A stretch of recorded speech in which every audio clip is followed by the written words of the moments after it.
अस्सलाम वालेकुम friends, welcome to CSS target institute. आज का हमारा करंट अफेयर का जो लेक्चर है उसका टाइटल है जी population explosion a threat to Pakistan. दुनिया के अंदर या पाकिस्तान के अंदर जो दिन ब दिन आबादी बढ़ती जा रही है, ये एक पाकिस्तान के लिए ख़तरा है। ये एक ख़तरनाक हद तक बढ़ चुकी है क्योंकि रिसोर्सेज कम हैं, आबादी ज़्यादा है। यही वजह है कि पाकिस्तान को कई इश्यूज़ को फेस करना पड़ रहा है।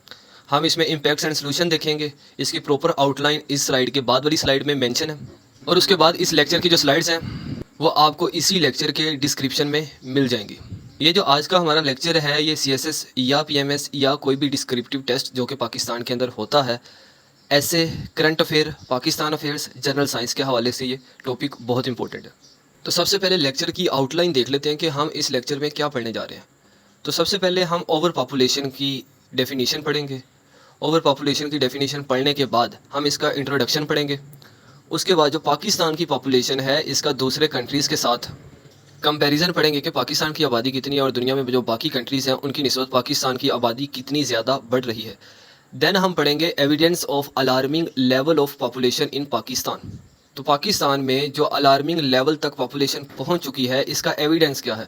एविडेंस हम हिस्टोरिकल ट्रेंड देखेंगे कि जब पाकिस्तान बना तो तब कितनी आबादी थी, फिर 10 या 15 साल बाद कितनी आबादी हो गई, उसके बाद 10-15 साल बाद फिर कितनी आबादी हो गई, अब कितनी है, फ्यूचर में 2030 या 2050 तक हम पाकिस्तान को कहाँ पे देखते हैं। इसके बाद हम पढ़ेंगे इम्पैक्ट्स ऑफ ओवर पॉपुलेशन। भाई जब ओवर पॉपुलेशन हो जाए तो फिर इसके इम्पैक्ट्स क्या होते हैं, इसके असरात क्या होते हैं। तो उस स्टेट के अंदर अनएम्प्लॉयमेंट, तो कोई भी रियासत जहाँ पे ओवर पॉपुलेशन हो वहाँ पे अनएम्प्लॉयमेंट होती है। हम विद रिस्पेक्ट टू पाकिस्तान ही पढ़ेंगे। Unemployment, poverty, environmental degradation, political instability आती है, फूड सिक्योरिटी मतलब कि फूड की कमी आ जाती है, फूड क्राइसिस आ जाते हैं, फिर उसको सिक्योर करना चाहिए। इकोनॉमिक ग्रोथ रुक जाती है, हेल्थ सिस्टम ख़राब हो जाता है, स्टैंडर्ड ऑफ एजुकेशन डिक्रीज़ हो जाता है जैसे कि पाकिस्तान का हो चुका है जी। डिसोल्यूशन ऑफ डेवलपमेंट बजट, और जो डेवलपमेंट बजट होता है जो लोगों की हेल्थ पे, एजुकेशन पे या वेलफेयर प्रोग्राम्स पे लगना होता है, उसमें भी कमी आना शुरू हो जाती है। देन हम पढ़ेंगे इसका वे फॉरवर्ड क्या है या इसका सोल्यूशन क्या है। इसमें हम पढ़ेंगे कि वुमेन को एजुकेट करने से क्या होता है जी, हम ओवर पॉपुलेशन को रोक सकते हैं, फैमिली प्लानिंग होनी चाहिए, हेल्थ केयर में इन्वेस्ट होना चाहिए, इसके अलावा इकोनॉमिक डेवलपमेंट में सपोर्ट करना चाहिए, इसके अलावा revival of population welfare program हो गया। एट दी एंड हम पढ़ेंगे कंक्लूजन कि इसका हासिल मजमूआ क्या है, हमारी जो हासिल कलाम क्या है, जो आज का हमने लेक्चर पढ़ा इसका आउटकम्स क्या है। और ये लेक्चर मैंने जहाँ से प्रिपेयर किया है वो तमाम लिंक्स, रेफरेंस भी लास्ट स्लाइड पे कंक्लूजन के साथ आपको मिल जाएंगे। इसके बाद प्रॉपर लेक्चर का आगाज़ करते हैं। सबसे पहले इसकी डेफिनेशन देखते हैं। ये जो डेफिनेशन नीचे लिखी हुई है ना, ओवर पॉपुलेशन और आगे नाउन लिखा हुआ है, ये हमने मैरियम वेबस्टर से ली है। आप इसका रेफरेंस दे सकते हैं जी। मैरियम वेबस्टर पे ओवर पॉपुलेशन की डेफिनेशन कुछ यूँ लिखी हुई है। The condition of having a population so dense as to cause environmental deterioration and impaired quality of life और a population crash। तो ऐसी जगह जहाँ पे क्वालिटी ऑफ लाइफ अच्छी ना हो, पॉपुलेशन एक नंबर से बढ़ जाए, इसकी प्रॉपर डिटेल हम बाद में पढ़ेंगे। बस ये है कि एक लिमिट से क्रॉस कर दिए उसे हम ओवर पॉपुलेशन कहते हैं। एक एरिया में जितने लोग रहना चाहिए या जितने रह सकते हैं उन लोगों से नंबर्स का बढ़ जाना ओवर पॉपुलेशन कहलाता है जी। तो नंबर कितना है, वो एरिया कितना है, ये हम अपकमिंग स्लाइड्स के अंदर डिस्कस करेंगे। तो ओवर पॉपुलेशन तब होती है जब नंबर ऑफ बर्थ रेट बढ़ जाए और डेथ रेट कम हो जाए, और जो पहले से नेचुरल रिसोर्सेज हैं या आर्टिफिशियल रिसोर्सेज हैं वो वहाँ पे रहने वाले लोगों को पूरे ना आए। अगर 21st सेंचुरी की बात करें तो सिर्फ पाकिस्तान नहीं, दुनिया के कई कंट्रीज़ हैं जिसको पॉपुलेशन एक्सप्लोजन या ओवर पॉपुलेशन को फेस करना पड़ रहा है, क्योंकि इसकी वजह से इकोनॉमिक, सोशल, इन्वायरमेंटल और पॉलिटिकल स्टेबिलिटी, ये सारे जितने भी मैंने फैक्टर्स बताए इनको ख़तरा होता है जी। नेक्स्ट हम इंट्रोडक्शन पढ़ते हैं जी। तो पाकिस्तान में कॉजेज़ क्या हैं, ये इंट्रोडक्शन भी है, आप समझ लें कि कॉजेज़ भी है कि पाकिस्तान में ओवर पॉपुलेशन हो क्यों रही है।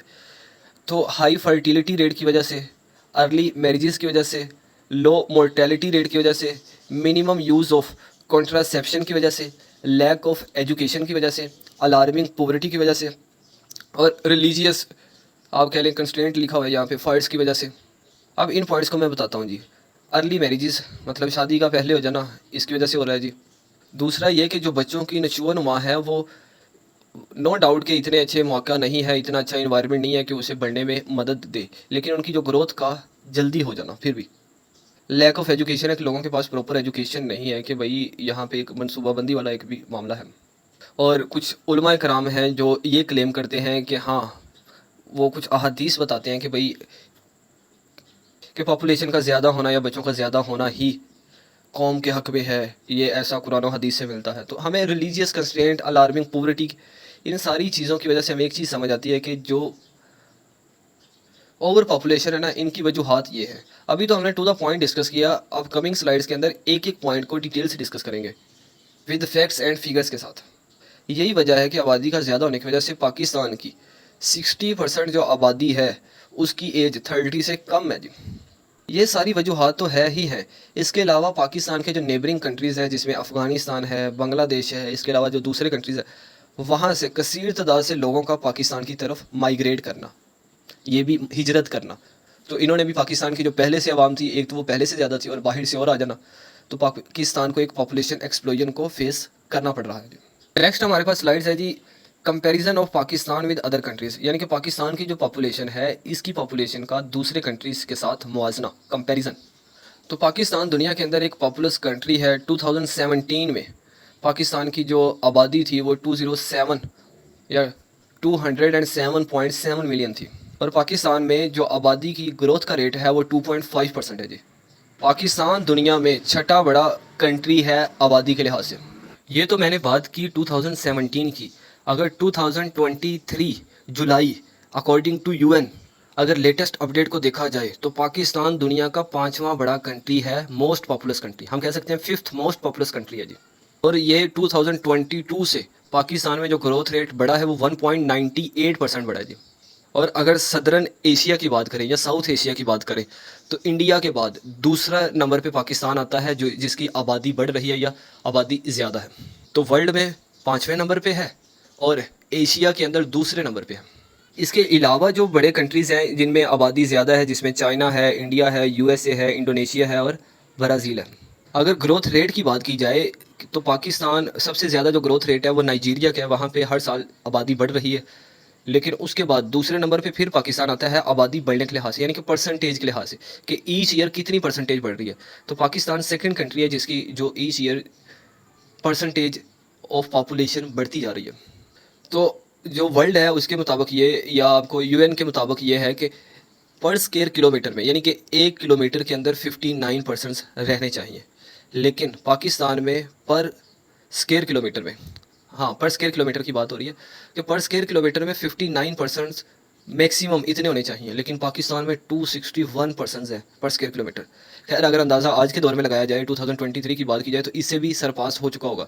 लेकिन हमने ये जो फैक्ट्स एंड फिगर्स लिए हैं वो खुसूसन कुछ वेबसाइट से लिए हैं जो कि ऑफिशियल वेबसाइट्स हैं, जिनको कोई क्लेम नहीं कर सकता कि ये रॉन्ग है। वो रेफरेंसेस आपको लास्ट स्लाइड पर मिल जाएंगे। तो आप अंदाज़ा कर लें कि 60, 120, 180, उसके बाद हमारे पास आ जाता है 240। आप कह लें कि ये 40% या 50% ज़्यादा है, मतलब कि 60 रहने चाहिए और पाकिस्तान में पर स्क्वायर किलोमीटर में 261% है पर स्क्वायर किलोमीटर। नेक्स्ट हमारे पास है जी evidences of alarming level of population in Pakistan. Pakistan में जो ओवर पॉपुलेशन है या पॉपुलेशन का बढ़ते जाना है, इसके एविडेंसेस क्या है। एविडेंसेस का मतलब यह है कि इसका प्रूफ क्या है। तो हम पहले हिस्ट्री की बात करेंगे कि हिस्ट्री में कितने लोग रहते थे, फिर with the passage of time कितने लोग बढ़ते गए, उसके बाद फ्यूचर में कितने हो जाएंगे। अगर 1901 या इससे बाद की बात करें तो ये एरिया जहाँ पे आज के वक्त में पाकिस्तान है, या जिसमें पाकिस्तान में जैसे 4 सूबे हैं, तो पहले तो 1947 से पहले पाकिस्तान नहीं होता था। तो वो एरिया जो अभी पाकिस्तान के पास है, इस एरिया में अबाउट 16 मिलियन पीपल रहते थे, जो कि एक 100 साल में 132 मिलियन पीपल हो गए। और तकरीबन 19 और ईयर्स चाहिए कि ये जो आबादी है ये 200 मिलियन से क्रॉस हो जाएगी, जो कि हो चुकी है। तो अगर हम 1951 की बात करें तो जो पॉपुलेशन है वो 515% बढ़ी है जी। आप ये कह सकते हैं जी जो 16 मिलियन है ना, ये 50 मिलियन या 55 मिलियन के करीब या 51 मिलियन के करीब चली गई 1951 में। इसके बाद फ्यूचर प्रोजेक्शन देखें तो जो एक सर्वे लिया है यूनाइटेड नेशंस ने, उसके मुताबिक ये है कि पाकिस्तान की जो आबादी है ये 2050 में 400 मिलियन हो जाएगी। पाकिस्तान में जो चैलेंजेस हैं वो फ्यूचर में बहुत ज़्यादा आने वाले हैं। यही वजह है कि हमें आजकल टीवी में, न्यूज़पेपर्स में और जो दूसरे ऐड हमें सोशल मीडिया पे देखने को मिलते हैं, उसमें एक ही चीज़ को प्रमोट किया जा रहा है जी, मिनिमम फैमिली हो, दैट्स वाई उनकी जो टेक केयर हो वो अच्छे से हो सके। देन हमारे पास है जी impacts of overpopulation. Overpopulation के असरात क्या क्या हैं जी? सबसे पहला जी अनएम्प्लॉयमेंट। तो पाकिस्तान में ओवर पॉपुलेशन की वजह से जो लोग हैं वो बहुत ज़्यादा अनएम्प्लॉयड हैं। इवन के जो स्किल्ड पर्सन है, जो पढ़े लिखे लोग हैं, वो भी जॉबलेस हैं। यहाँ पे लिखा हुआ है अकॉर्डिंग टू यूनेस्को। यूनेस्को की बात करें तो पाकिस्तान में जो लिटरेसी रेट है, पढ़े लिखे या ख्वानदा लोगों का जो रेट है वो 59% था 2018 में, जो कि दुनिया की 86% से कम है। क्या मतलब? पाकिस्तान का जो लिटरेसी रेट था वो एक्सपेक्टेड था कि 2018 तक 86% होना चाहिए था, जबकि पाकिस्तान कहाँ पे फॉल कर रहा है? 59% पे। इसके अलावा अकॉर्डिंग टू UNFPA, इसके अकॉर्डिंग क्या है जी? तो पाकिस्तान की जो यूथ है, पाकिस्तान की नौजवान नस्ल, जिनको आप कह सकते हैं 20 से 30 के दरमियान में है, वो 9% है जॉबलेस। अनएम्प्लॉयमेंट रेट 2019 की बात की जा रही है, और अगर 2023 की बात की जाए तो ये जो रेट है 9 से अबाउट 20 या 19% हो गया होगा। देन दूसरा जो आप कह लें कि इम्पैक्ट है ओवर पॉपुलेशन की वजह से, लोगों को पुअर्टी को फेस करना पड़ता है, गुर्बत को फेस करना पड़ता है जी। तो देखें, आबादी ज़्यादा हो गई, रिसोर्सेज उतने ही रहे, लोग ज़्यादा हो गए और खाना कम हो गया, तो इसकी वजह से क्या हुआ? गुर्बत आना स्टार्ट हो गई। तो इससे क्या हुआ कि जो पर कैपिटा इनकम थी वो भी क्या हो गई जी? कम हो गई। तो वर्ल्ड बैंक के अकॉर्डिंग पाकिस्तान में जो पॉवर्टी की रेशियो है वो 24.3%। तो पाकिस्तान में पॉवर्टी की रेशियो 24.3% थी 2015 के अंदर। तो इससे हमें पता लगता है कि अगर पाकिस्तान की जो पॉपुलेशन है इसको 100% माना जाए तो 25% ऐसे लोग हैं जो पॉवर्टी में हैं, मतलब जिनके पास 3 वक्त का खाना भी नहीं है, और जिनकी वो पर डे $1.90 कमाते हैं। अगर 2023 की बात करें तो $1.90 अबाउट 450 या 500 के करीब बन जाता है जी। तो जैसे जैसे पॉवर्टी बढ़ती जा रही है तो लोगों को हेल्थ और एजुकेशन के इश्यूज़ को भी फेस करना पड़ रहा है जी। तो पाकिस्तान में जो स्किल्ड पर्सन है, पढ़े लिखे हैं, अच्छे माइंड वाले हैं, वो पाकिस्तान को छोड़कर बाहर जाना स्टार्ट हो गए। जब लोग पाकिस्तान को छोड़कर किसी दूसरे कंट्री में जाते हैं अनएम्प्लॉयमेंट की वजह से, तो उसे हम ब्रेन ड्रेन कहते हैं। मतलब कि स्किल्ड पर्सन का पाकिस्तान छोड़ के किसी दूसरे कंट्री में शिफ्ट हो जाना for the sake of job. तो ब्रेन ड्रेन क्या होती है, इसका एक प्रॉपर लेक्चर मैंने कवर किया है, आपको मेरे ही यूट्यूब चैनल पर मिल जाएगा। नेक्स्ट हमारे पास है जी इन्वायरमेंटल डिग्रेडेशन। देखिए, जब आबादी ज़्यादा होगी तो वो जो जिन अशिया का इस्तेमाल करेंगे वो भी ज़्यादा होगी। उन अशिया के इस्तेमाल की वजह से पोल्यूशन में इजाफा होगा। वो पोल्यूशन लैंड पोल्यूशन भी हो सकती है, वाटर भी हो सकती है, एयर भी हो सकती है, फॉरेस्ट भी हो सकती है। जब लोग बढ़ते जाएंगे तो वो फिर जंगल का कटाव करेंगे रहने के लिए, मतलब उन्हें कहीं ना कहीं रहने के लिए जगह चाहिए होगी। और वो जिन अशिया का इस्तेमाल करते हैं उनकी जो वेस्ट है उनको फेंकने की भी ज़रूरत होगी, जिसकी वजह से, और वो जिस इंडस्ट्री का इस्तेमाल करेंगे, जिन व्हीकल्स का इस्तेमाल करेंगे, वहाँ से स्मोक निकलेगा, धुआं निकलेगा, और वो क्या करेगा? जो इन्वायरमेंट है उसको ख़राब करेगा। इसकी जो सबसे बेस्ट एग्जांपल है वो लाहौर है। पाकिस्तान का शहर लाहौर है, दुनिया में फ़र्स्ट नंबर पे है फ़िज़ाई आलूदगी के लिहाज से। तो इसका मतलब है लाहौर के अंदर जो आबादी है वो एक ख़तरनाक हद तक पहुँच चुकी है। यहाँ पे हमें इंडस्ट्री नज़र आती है, व्हीकल्स नज़र आती हैं, इसके अलावा चिमनीज़ नज़र आती हैं, हमें यहाँ पे गंदे नाले नज़र आते हैं। तो इन सब की वजह से जो फ़िज़ाई आलूदगी है वो इतनी बढ़ चुकी है कि यहाँ के लोगों को स्किन का कैंसर और दूसरी बीमारियों में मुब्तला हो रहे हैं जी। तो एट दी एंड ये कंट्रीब्यूट कर रहे हैं कि माहौल को बुरे से बुरा बनाया जा सके। अगर अगेन वर्ल्ड बैंक की बात की जाए तो पाकिस्तान का जो कार्बन डाइऑक्साइड एमिशन रेट है वो 0.9 मेट्रिक टन्स पर कैपिटा था 2016 के अंदर। लेकिन जो दुनिया के अंदर एवरेज है कार्बन डाइऑक्साइड की एमिशन की, अखराज की, वो 4.8 मेट्रिक टन्स है। देखें, दुनिया की निस्बत ये कम है, मतलब कार्बन डाइऑक्साइड कम है। पाकिस्तान कार्बन डाइऑक्साइड की जो एमिशन है एज़ कम्पेयर टू वर्ल्ड वो पाकिस्तान की कम है, लेकिन इसके बावजूद भी पाकिस्तान एक वल्नरेबल कमज़ोर कंट्री है।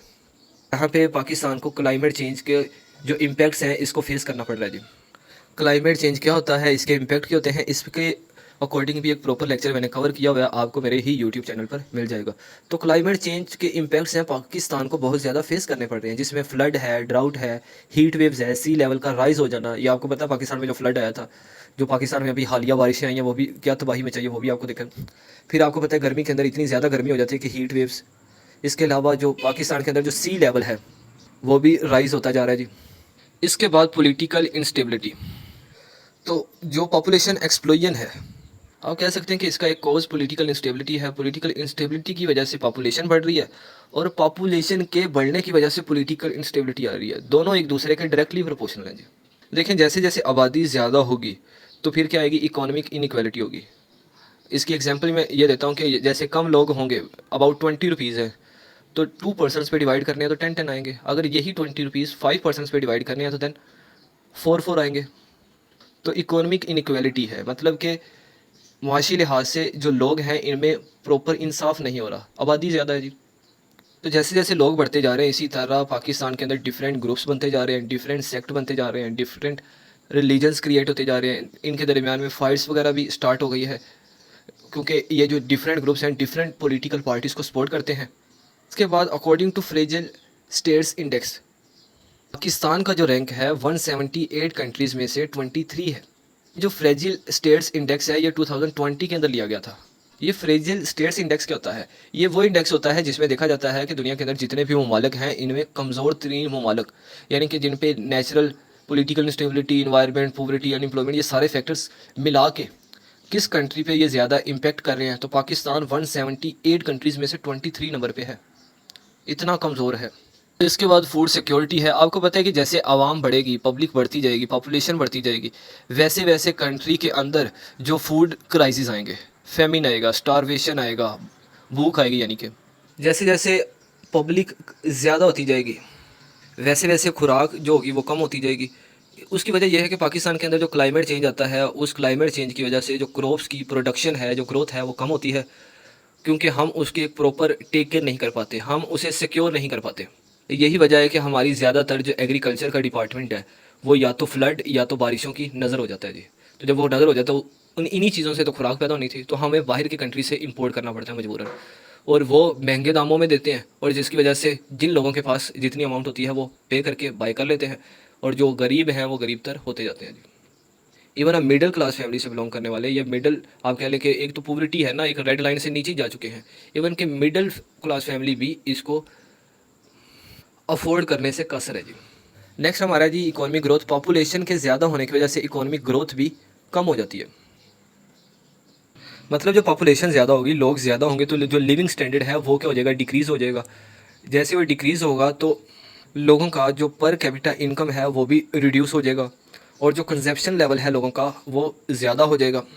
अगर हम वर्ल्ड बैंक की बात करें तो पाकिस्तान का जीडीपी पर कैपिटा 1297 था 2020 में, जबकि दूसरे कंट्रीज़ की बात करें तो वहाँ पे जो पर कैपिटा है या एवरेज है वो $11,429 है, और पाकिस्तान का जो जीडीपी पर कैपिटा है वो सिर्फ और सिर्फ 1297 है जी। पाकिस्तान के अंदर जो अनएम्प्लॉयमेंट रेट था वो 4.5% था 2020 में, और 2021 में ये 6% के करीब चला गया, और 2023 में ये है जी 2023 में 8.3% है जी। ये जो डाटा है 2023 वाला, ये हमने लिया है जी studysols.com.pk से, tradingeconomics.com से। इसके बाद है जी इम्पैक्ट्स ऑफ ओवर पॉपुलेशन में extra strain on health system. जैसे जैसे जैसे पॉपुलेशन बढ़ती जा रही है वैसे वैसे हेल्थ केयर सर्विसेज और फैसिलिटी की डिमांड भी बढ़ती जा रही है, जो कि कम है। यानी कि पब्लिक ज़्यादा है, सर्विसेज और फैसिलिटीज़ कम है। यही वजह है कि कई लोग जो हैं वो हेल्थ केयर सर्विसेज और फैसिलिटी से महरूम हैं। ये हुआ क्यों? ये पॉपुलेशन के ज़्यादा होने की वजह से हुआ। अगर वर्ल्ड हेल्थ ऑर्गेनाइजेशन की बात करें तो पाकिस्तान का जो हेल्थ एक्सपेंडिचर है पर कैपिटा वो $42 था 2018 के अंदर, कि दुनिया ये समझती है कि $1080 होना चाहिए, जो कि एवरेज है। क्या मतलब, पाकिस्तान हेल्थ पे या जो हेल्थ के डिपार्टमेंट हैं या सर्विसेज हैं या जो फैसिलिटीज़ हैं उस पर $42 एक्सपेंड कर रहा है पर कैपिटा के लिहाज से, जबकि पाकिस्तान को स्पेंड कितने करने चाहिए थे, अबाउट $1080 स्पेंड करने चाहिए थे। इसमें जो मोस्ट लेटेस्ट आपने एक वीडियो भी देखी होगी जो कि वायरल भी हुई है सोशल मीडिया पे, आपने बखूबी इसे जानते होंगे, कि चिल्ड्रन हॉस्पिटल लाहौर में ड्यूरिंग कुछ पेशेंट का ऑपरेशन करते हुए लाइट चली जाती है और उनकी डेथ हो जाती है, और लाइट वहाँ से 2 से 3 घंटे गायब रहती है। ये मतलब वहाँ पे एक प्रॉपर आपने जो फैसिलिटीज़ रिक्वायर्ड थी, जिसमें आप कह लें कि एक जनरेटर रिक्वायर्ड था, आपने दिया तो वह है, लेकिन वो इतनी कैपेसिटी नहीं रखता कि उनका बर्डन उठा सके, आप उस पर उतने पैसे इन्वेस्ट ही नहीं कर रहे। इसके अलावा अगर वर्ल्ड बैंक की बात करें तो पाकिस्तान की जो लाइफ एक्सपेक्टेंसी है अगर बर्थ के लिहाज से देखा जाए तो 67 ईयर्स थी 2018 के अंदर, जबकि दुनिया की जो है वो 73 ईयर है। क्या मतलब है कि पाकिस्तान में आबादी इतनी ज़्यादा बढ़ रही है और इतने लोग मर रहे हैं, लेकिन इसके बावजूद भी पाकिस्तान में एक जो न्यू चाइल्ड बोर्न होता है उसकी लाइफ एक्सपेक्टेंसी हम अंदाज़ा लगा सकते हैं कि वो मैक्सिमम 67 ईयर्स तक ज़िंदा रहेगा, जबकि अदर कंट्रीज़ की 73 ईयर्स है। नो डाउट वहाँ पे जो डेथ रेट है वो कम है, लेकिन वहाँ पे बर्थ रेट भी कम है। पाकिस्तान में डेथ रेट ज़्यादा है, लेकिन जो बर्थ रेट है वो उससे भी ज़्यादा है। इसके अलावा जो स्टैंडर्ड ऑफ एजुकेशन है वो भी पाकिस्तान का गिरता जा रहा है। तो जो एजुकेशन की सर्विसेज हैं या फैसिलिटीज़ हैं वो लोगों के लिए इनसफिशेंट है, अनइक्वल है। कई लोग एजुकेशन की सर्विसेज से क्या है जी महरूम है पाकिस्तान के अंदर। उन्हें एक अच्छी एजुकेशन के लिए एक दूसरे सिटी में जाना पड़ता है या दूसरे कंट्री में जाना पड़ता है। उनके अपने इलाके में एक अच्छी एजुकेशन की फैसिलिटी भी मौजूद नहीं है। तो पाकिस्तान के अंदर जो स्कूल में इनरोलमेंट है, यानी कि एक बेसिक जो बच्चा पैदा होता है बोर्न, उसको स्कूल में छोड़ के आना, तो 2018 या 4 या 5 ईयर्स में वो जब स्कूल में जाना स्टार्ट होता है तो 2018 में पाकिस्तान में 74% था, जबकि दुनिया का 2018 में 91% था। तो इससे हमें पता चला कि 26% लोग स्कूल जाते ही नहीं, इवन 5 ईयर्स की एज में भी नहीं जाते। अगर यूनिसेफ की बात की जाए, उसने जो सर्वे किया है उसके सर्वे के मुताबिक पाकिस्तान का जो लर्निंग पॉवर्टी रेट था 2017 में वो 75% था। क्या मतलब ये है कि आप कह सकते हैं कि 4 में से 3 बच्चे इवन के सिंपल जो टेक्स्ट लिखे हैं उनको पढ़ना लिखना भी नहीं जानते। 4 बच्चे हों, 4 में से 1 पढ़ना लिखना जानता है, और जो 3 बच्चे हैं इवन के उर्दू और इंग्लिश भी पढ़ना लिखना नहीं जानते पाकिस्तान में। इवन के 10 साल की एज तक भी पहुँच जाए तो उन्हें ये सिंपल टेक्स्ट नहीं पढ़े जाते। इसके बाद है जी डिसोल्यूशन ऑफ डेवलपमेंट बजट। तो इसमें यह है कि पाकिस्तान में जो टैक्स रेवेन्यू है वो 11% है, ये 2019 की बात की जा रही है, जबकि दुनिया के अंदर 15% है। मतलब कि जो टैक्स रेवेन्यू, टैक्स से पैसे कमाए जाते हैं, पाकिस्तान से सिर्फ 11% कमाए जाते हैं। और जो भी, और वो ये जो 11% है ये वेलफेयर पे, एजुकेशन पे, आप कह सकते हैं हेल्थ इश्यूज़ पे या सोशल सेक्टर्स पे स्पेंड करने की बजाय पॉलिटिशियंस को सर्व करने में स्पेंड किए जाते हैं जी। इलेक्शंस पे स्पेंड किए जाते हैं, इनकी मराद पे, इनकी अयाशियों पे स्पेंड किए जाते हैं। और अगर आईएमएफ की बात करें तो पाकिस्तान पब्लिक जो डेब्ट है वो 87% है ऑफ जीडीपी, जो कि दुनिया का 62% है। मतलब कि दुनिया के अंदर 62% है, अगर बाकी कंट्रीज़ की बात करें तो पाकिस्तान का 87% है। क्या मतलब ये कि लोगों ने इतना ज़्यादा लोन लिया हुआ है जी।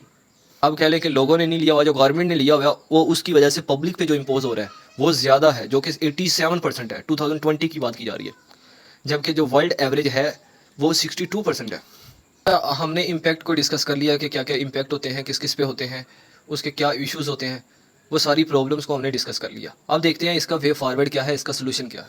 पाकिस्तान को एक प्रॉपर या अफेक्टिव पॉपुलेशन पॉलिसी बनाने की ज़रूरत है, जिसमें ये होगा जो ग्रोथ रेट है इसको कम किया जाए, जबकि जो लोग रहते हैं इनकी क्वालिटी ऑफ लाइफ को बेहतर बनाया जाए। तो इसमें सबसे पहला ये है कि एजुकेटिंग वुमेन। पाकिस्तान के अंदर जो फीमेल का लिटरेसी रेट था 2018 में वो था जी 46% अकॉर्डिंग टू यूनेस्को, जबकि पाकिस्तान के अंदर जो मेल का लिटरेसी रेट है वो 71% है। तो इन दोनों को बराबर करने की ज़रूरत है जी। फीमेल हो या मेल हो, इन दोनों का जो लिटरेसी रेट है, पढ़े लिखे होने का रेट है, वो इक्वल होना चाहिए या मोर देन 70 होना चाहिए। तो जैसे ही फीमेल्स हजरात को हम एजुकेशन देंगे तो उनके लिए एम्प्लॉयमेंट अपॉर्चुनिटीज़ और इनकम जनरेशन के मौका बनेंगे, जिससे पॉवर्टी का खात्मा होगा, अनएम्प्लॉयमेंट का खात्मा होगा, ठीक है। और उनमें ये सेंस आएगी कि हमने जो पॉपुलेशन है, जो आबादी है वो कम बढ़ानी है, मतलब फैमिली कम रखनी है। लेकिन ये प्रमोटिंग फैमिली प्लानिंग में ये है कि जो कपल्स हैं वो डिज़ायर्ड फैमिली साइज़ रखें और स्पेस रखें, यानी कि इतने बच्चे रखें जिनको वो अच्छी क्वालिटी ऑफ लाइफ दे सकें अकॉर्डिंग टू UNFPA। तो वे फॉरवर्ड में एक option investing in health care भी है। हेल्थ केयर में क्या होगा, जो लोग पहले से रह रहे हैं उनकी हेल्थ अच्छी हो जाएगी, उनको प्रॉपर फैसिलिटीज़ मिलेंगी, और जैसे ही उनको अच्छी लाइफ, अच्छी सर्विसेज, अच्छी फैसिलिटीज़ मिलेंगी तो उनकी जो लाइफ एक्सपेक्टेंसी है वो बढ़ जाएगी, जो कि हम पिछली स्लाइड में पढ़ के आ चुके हैं कि 67% थी, और अगर इसको बेहतर किया जाए तो वर्ल्ड के मुताबिक 73% तक ये जा सकती है। तो इससे हमें समझ आया कि जो पब्लिक है अगर वो कम होगी तो उसको प्रॉपर हेल्थ केयर की फैसिलिटीज़ मिलेंगी, उनकी लाइफ एक्सपेक्टेंसी बढ़ेगी, उनका क्वालिटी ऑफ लाइफ बढ़ेगी। इसमें जो बेसिक चीज़ है वो ये है कि डिज़ायर्ड फैमिली होनी चाहिए। आगे हमारे पास है सपोर्टिंग इकोनॉमिक डेवलपमेंट, तो हम पिछली स्लाइड के अंदर भी डिस्कस कर चुके हैं। नई इंडस्ट्री लगाने की ज़रूरत है, नई जॉब्स क्रिएट करने की ज़रूरत है, ताकि जो लोग रह रहे हैं ये पॉवर्टी से बाहर आए, इनइक्वालिटी से बाहर आए। नेक्स्ट हमारे पास जो वे फॉरवर्ड है उसमें है जी revival of population welfare programme. ये बड़ा इंपॉर्टेंट पॉइंट है। जो पॉपुलेशन वेलफेयर प्रोग्राम है ये घर घर जाके, इवन के ईच सोसाइटी के अंदर, विलेज के अंदर, सिटीज़ के अंदर जाके लोगों को गाइड करेंगे। क्या गाइड करेंगे? अबाउट फैमिली प्लानिंग के लिहाज से। बाकायदा फैमिली प्लानिंग की सर्विसेज प्रोवाइड करेंगे, लोगों को इन्फॉर्म करेंगे। ये भी एक प्रॉपर डिपार्टमेंट होना चाहिए जिसमें हायरिंग हो, वहाँ पे लोगों को पहले खुद से गाइड किया जाए। तो गवर्नमेंट को क्या चाहिए कि इन पे एक प्रॉपर बजट हो, इनका इन पे प्रॉपर एक इन्वेस्टमेंट की जाए। इसको दूसरे जो हेल्थ की सर्विसेज हैं या जो सोशल प्रोग्राम्स हैं उनके साथ इंटीग्रेट किया जाए। इंटीग्रेट का मतलब मिलाया जाए, ये उनके साथ मिल के काम करे। दूसरे स्टेक होल्डर्स हैं जिसमें गवर्नमेंट के डिपार्टमेंट्स हैं, सिविल सोसाइटी ऑर्गेनाइजेशन है, प्राइवेट सेक्टर है, मीडिया है, इसको उसके साथ भी अटैच कर दिया जाए, उसके साथ मिला दिया जाए ताकि ये इनके ज़रिए प्रॉपर अवेयरनेस फैला सकें, एक्सपेंड कर सकें, इंफॉर्मेशन को प्रोवाइड कर सकें। लास्ट में हम कंक्लूजन की बात करते हैं तो पाकिस्तान में जो पॉपुलेशन एक्सप्लोजन है ये एक सीरियस थ्रेट लेवल तक पहुंच चुकी है। तो इसको कंट्रोल करने के लिए पाकिस्तान को मुख्तलिफ ज़राए को, मुख्तलिफ चीज़ों को, मुख्तलिफ पॉलिसीज़ को अडोप्ट करने की ज़रूरत है और एक प्रॉपर डिपार्टमेंट बनाने की ज़रूरत है जो कि फैमिली प्लानिंग और पॉपुलेशन ग्रोथ को, पॉपुलेशन एक्सप्लोजन को देखे और इनके रिसोर्सेज को देखे। पाकिस्तान के अंदर जितने भी डिपार्टमेंट्स हैं, वो गवर्नमेंट हो, सिविल सोसाइटी हो, प्राइवेट हो, इंटरनेशनल कम्युनिटी हो, इन सब को मिलकर काम करने की ज़रूरत है। जितने भी वे फॉरवर्ड बताए, इनको अगर इम्प्लीमेंट कर दिया जाए तो पाकिस्तान एक सस्टेनेबल और इंक्लूसिव ग्रोथ पाथ को अडोप्ट कर सकता है। उससे लोगों को भी बेनिफिट होगा और पाकिस्तान का इन्वायरमेंट भी बेहतर होगा। उम्मीद है आपको ये लेक्चर समझ आया होगा। अगर आपका कोई क्वेश्चन है तो आप पूछ सकते हैं। इस लेक्चर की स्लाइड्स को आप डिस्क्रिप्शन में लिंक है, वहाँ से डाउनलोड कर सकते हैं। इस लेक्चर के जो रेफरेंसेस हैं वो मैंने लिख दिए हैं। मिलते हैं नेक्स्ट लेक्चर में, तब तक के लिए अल्लाह हाफिज़।